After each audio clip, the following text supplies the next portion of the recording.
Oklahoma higher education can boast some of the finest engineering programs in the nation.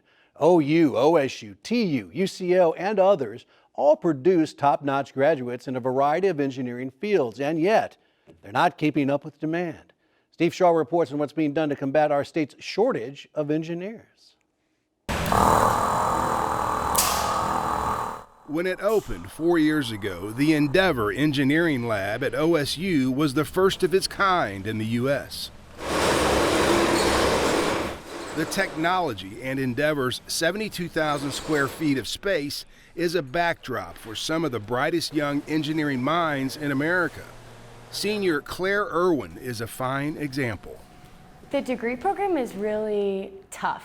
I'm from a really small town, and when you come out of a small town, like a lot of Oklahoma is rural, and so you don't know the possibilities, the amount of things that you can major in college. I didn't even know what engineering was or what engineering did. I just knew that I loved chemistry, and so I was like, I think engineers, I think that's pretty hard.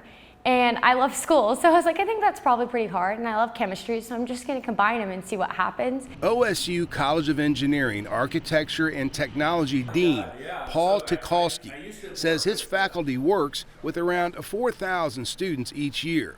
He says around 800 undergrad and 200 graduate students claim degrees here each year. He'd like to have twice that.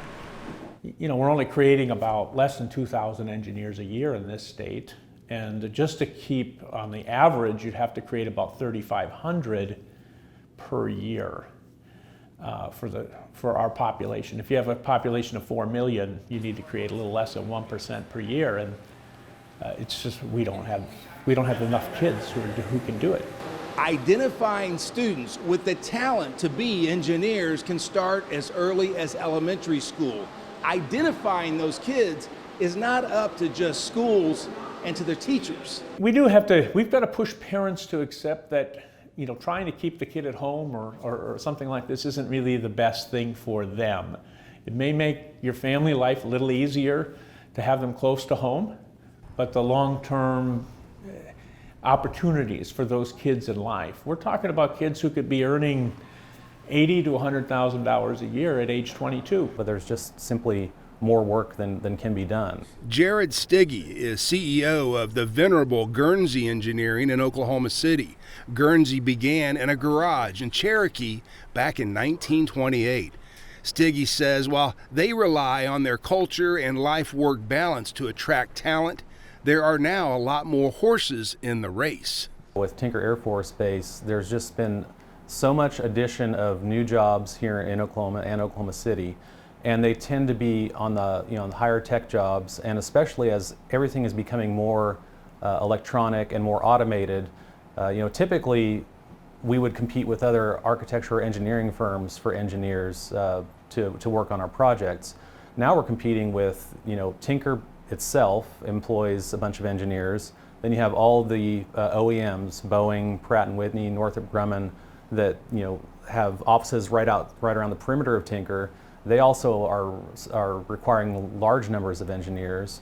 And on top of that, Stiggy says the burgeoning local film industry and medical marijuana companies are gobbling up top talent as well. In late February, nearly 550 high school students from nearly 36 communities attended an open house at OU's Gallagly College of Engineering. OU right now boasts over 4,000 engineering students. They awarded 600 bachelor degrees last year and 250 graduate. They also have another 145 petroleum engineering undergrads and 60 graduate students. Engineering schools and private employers all over the country are pushing to attract more females and minorities to engineering. It's kind of, I don't like to use the word pipeline, I like to use the word pathways. We want to think about how do we create multiple ways to enter into engineering. There's not just one way, which a pipeline implies. There's multiple ways so that we can serve broader communities. The state needs at least 1,000 more engineers, if not 2,000.